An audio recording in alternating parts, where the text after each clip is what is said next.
Que faire d'Alpha Condé? Nous allons essayer d'apporter des solutions à cette interrogation avec notre invité Luc Abaki, journaliste Luc Abaki. Bonjour, vous allez bien? Oui, je vais très bien, j'espère que vous aussi. Allez, je vais bien également. Ok. Depuis le coup d'État qui l'a renversé, qui a porté la junte militaire au pouvoir en Guinée, et Conakry, Alpha Condé est toujours dans les mains justement de cette junte. Il va bien, il est très bien traité, ce sont les propos du chef de la junte Mamadi Doumbouya. La CEDEAO, elle continue par réclamer sa libération.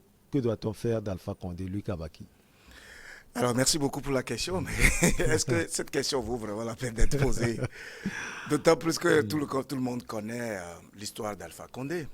C'est ce président qui, dès son élection en 2010, même avant son élection, suscitait beaucoup d'espoir au sein de l'opinion du peuple guinéen, pour la simple raison qu'il a été pendant longtemps un leader politique d'opposition.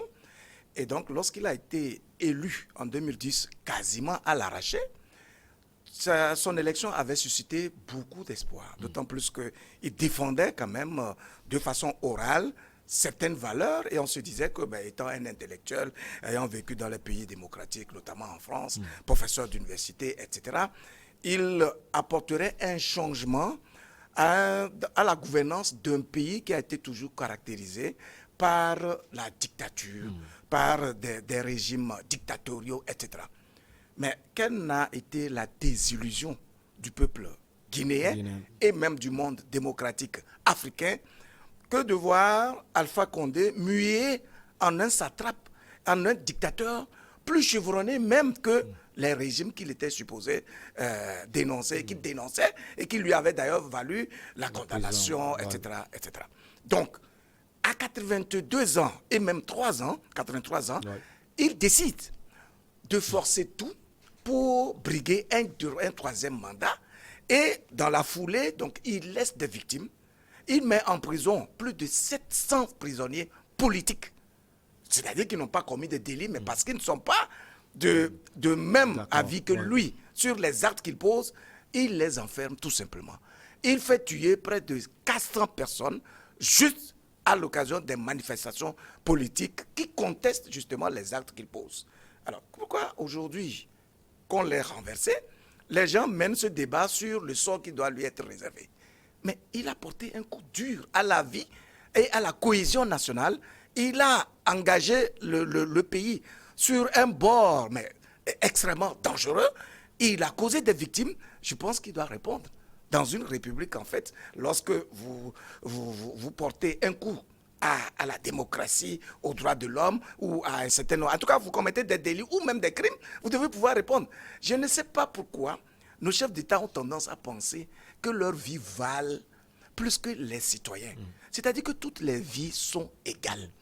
Et lorsqu'il y a une qui entrave la liberté et va jusqu'à compromettre une autre, il faut bien qu'elle réponde aux règles qui ont été établies justement par la société pour pouvoir vivre et permettre le vivre ensemble. Alors, Voilà. Luc, vous avez parlé de cette répression qui a coûté la vie à 400 personnes, sauf que cette répression aussi a été menée par ceux qui sont au pouvoir aujourd'hui.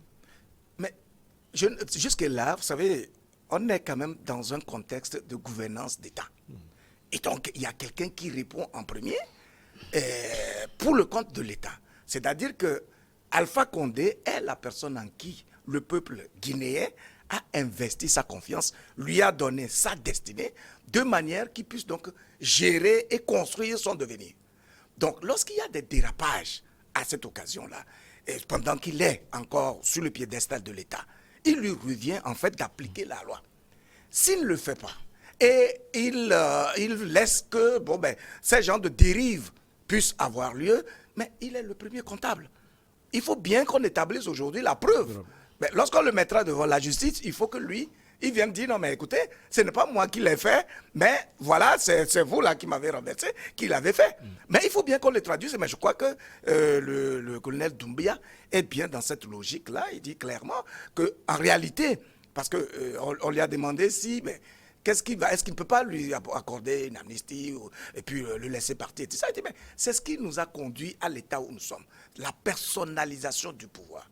lorsque vous êtes au pouvoir, vous n'êtes pas là pour piétiner tout à la fois et décider de tout. C'est pour ça qu'un État est régi par des lois.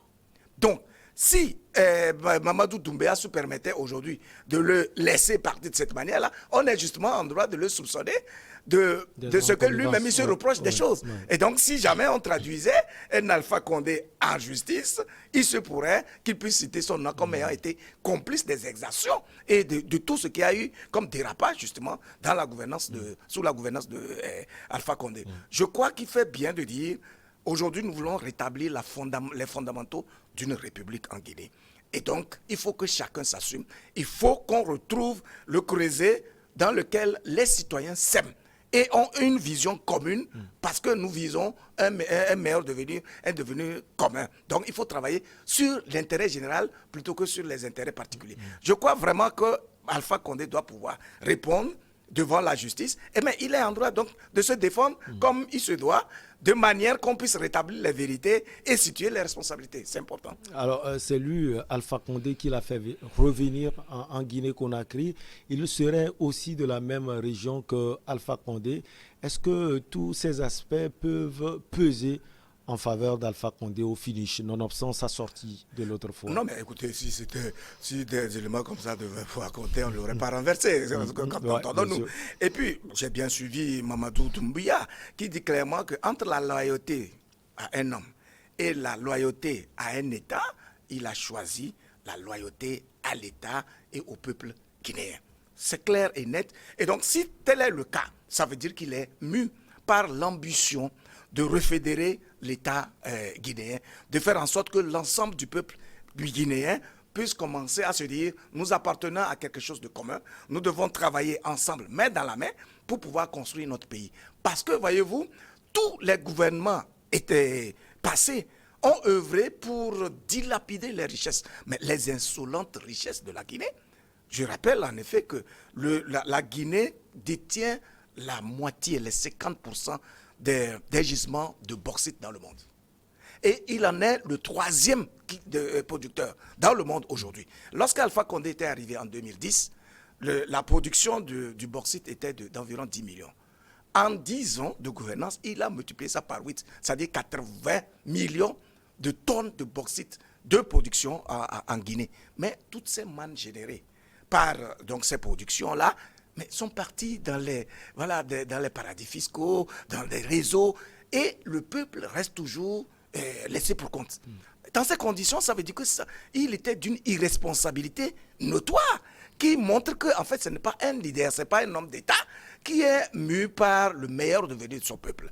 Et je crois que c'est un problème général dans divers pays, en tout cas de notre sous-région, où une fois que les chefs d'État sont élus, ils oublient qu'ils ont des responsabilités vis-à-vis de leur peuple, qu'ils sont redevables vis-à-vis du peuple et qu'ils leur doivent des comptes. Et donc, ils s'asseyent justement sur les richesses du pays et donnent le sentiment qu'ils sont finalement des traites à la solde des puissances occidentales à qui ils s'acoquinent pour justement trahir les peuples d'Afrique. Je crois que Mamadou Doumbouya ne peut pas concéder qu'on puisse aujourd'hui dire oui, parce que c'est mon frère, etc. Dans les questions de gestion des États, il n'est pas question que tu es mon frère ou tu ne l'es pas. Ou bien tu es droit et tu es correct et donc tu mérites de jouir de tes droits civiques, ou alors tu ne l'es pas et il n'y a pas de sentiment. On ne devait pas avoir de complaisance dans la gestion des affaires d'un pays. Parlant justement de loyauté à un État, Mamadi Doumbouya aussi pouvait faire le coup d'État et le laisser au président de l'Assemblée nationale. C'est ce qui,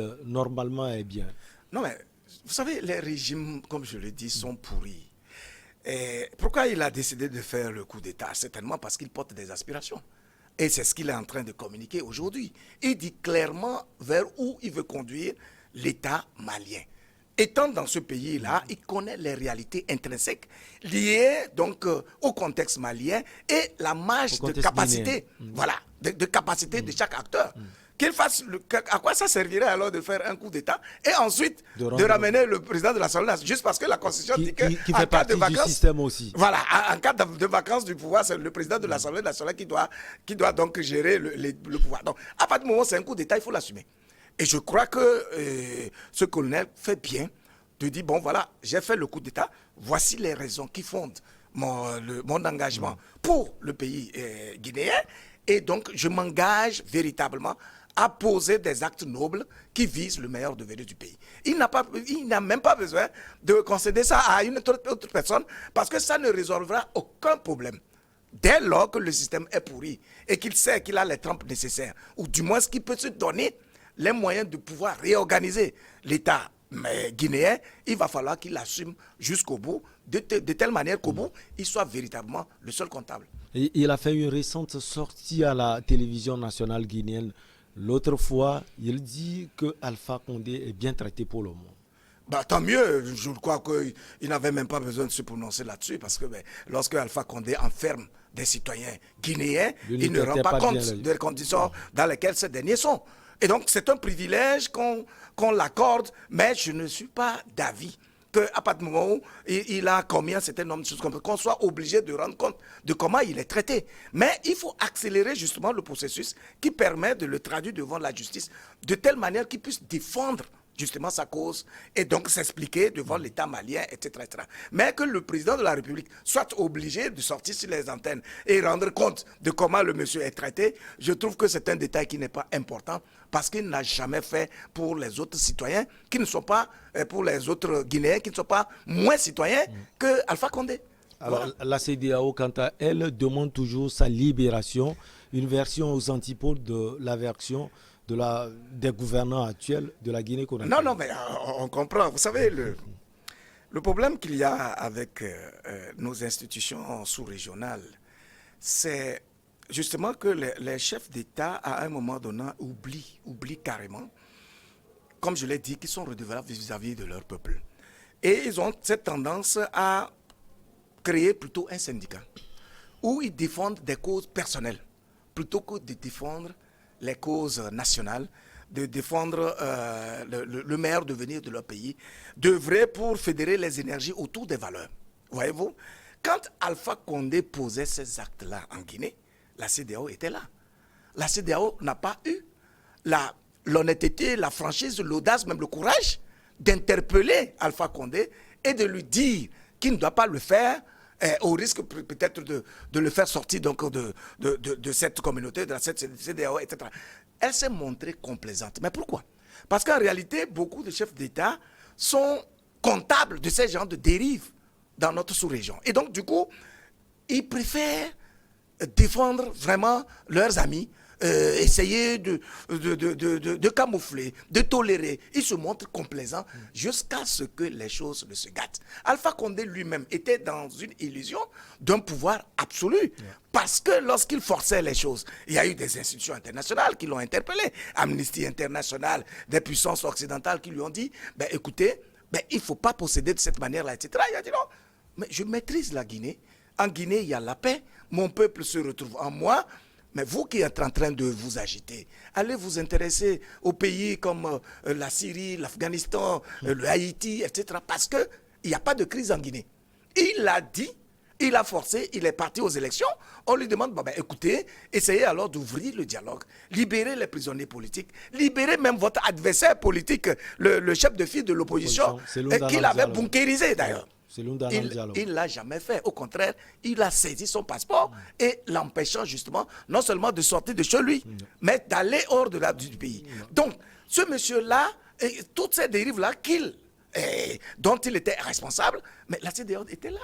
Pourquoi donc elle ne s'était pas prononcée à l'époque et aujourd'hui, elle s'agite pour demander sa libération, comme si sa vie valait plus que les autres. C'est pas possible. Je crois que cette CEDEAO fait preuve d'incohérence et il va falloir qu'elle revienne à la raison. Et puis, elle n'a jamais pris des positions qui viennent d'elle-même, c'est-à-dire qui font preuve de l'intégrité de nos chefs d'État. Souvent, il y a des ficelles qui sont toujours tirées par des puissances occidentales parce que, bien entendu, tous les enjeux qui se jouent dans nos pays concernent justement la vision ou les intérêts que ces puissances-là ont sur les pays africains. Luc, la justice attend quoi pour l'entendre? Je crois que les fondamentaux du pays ne sont pas encore mis en place. La junte, le renversement a eu lieu le 5 septembre dernier. Ils ont mis d'ailleurs 2 mois pour pouvoir mettre en place une équipe gouvernementale qui est heureusement dirigée par un homme de consensus, qui a une aura internationale, etc. Bon, tant mieux. À entendre le colonel Mamadi Doumbouya, c'est qu'ils ont mis autant de temps parce qu'ils ont vraiment fait un tri. C'est-à-dire, ils ont trié sur le volet des acteurs qui devront maintenant détenir le destin du peuple malien. On considère qu'ils sont en train de procéder de façon méthodique pour assainir le champ politique malien et de sorte que toutes les institutions puissent désormais s'assumer.